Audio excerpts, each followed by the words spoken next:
What if everything you believed was proven wrong in one single moment?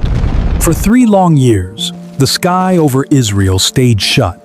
No rain, no clouds, no mercy. The ground cracked open under the burning sun. Crops failed, rivers turned to dust. Hunger spread like a shadow across the land. People were desperate. But this drought wasn't just a natural disaster. It was a warning. Because Israel had turned away from God, they began worshiping a false god named Baal, a god they believed controlled the rain, the storms, the harvest. If Baal was real, then why was the land dying? Still, the people followed. All except one man. His name was Elijah, a prophet, a voice in the wilderness. A man who refused to stay silent while truth was being replaced by lies. One day, Elijah stepped forward with a challenge. Not quietly, not carefully, but boldly.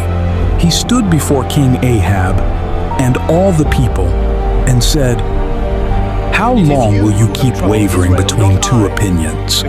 If the Lord is God, follow him. But if Baal is God, then follow him." The crowd said nothing. So Elijah proposed something radical. A showdown, not with swords, not with armies, but with fire. They gathered on Mount Carmel. On one side, Elijah, alone. On the other, 450 prophets of Baal. The odds? Impossible. But Elijah didn't flinch. He gave them the advantage. "You go first," he said. "Prepare your sacrifice. Call on your God, but don't light the fire. The God who answers with fire, he is the true God." The people watched. The prophets of Baal stepped forward, confident, loud, certain. Morning came. They began to call out, "Baal, answer us!"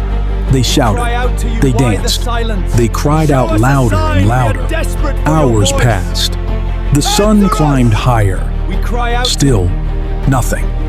No fire, no voice, no answer. By noon, Elijah began to speak, not with fear, but with boldness. "Shout louder," he said. "Maybe your God is deep in thought, or busy, or traveling.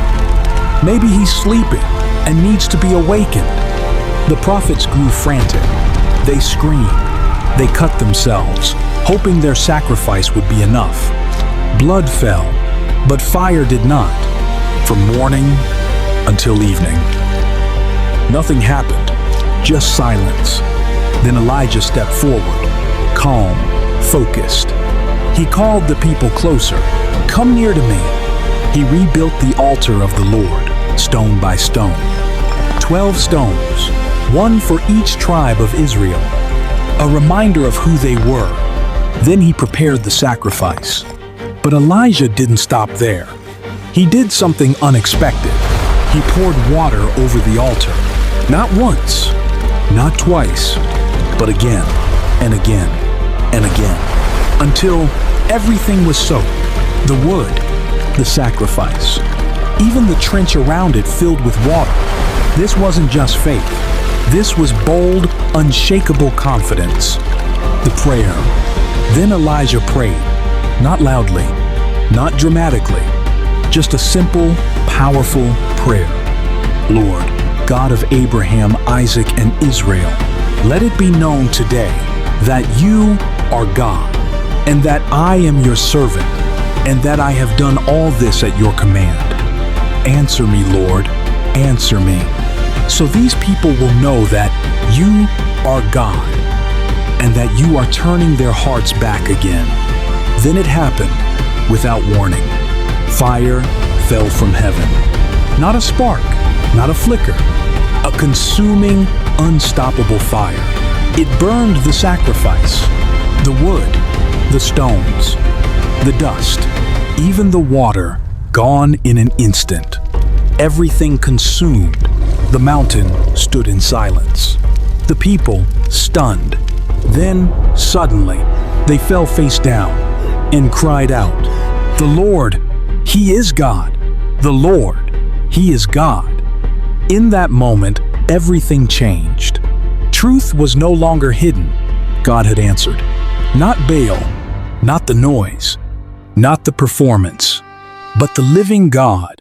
And after 3 long years, the sky began to change. Clouds gathered, the wind rose, and rain finally returned. This wasn't just a story about fire. It was a moment of decision, a moment when one man stood alone and trusted God completely.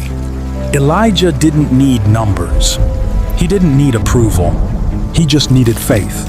Because when everything else stays silent, God still answers. And sometimes, all it takes is one person willing to stand,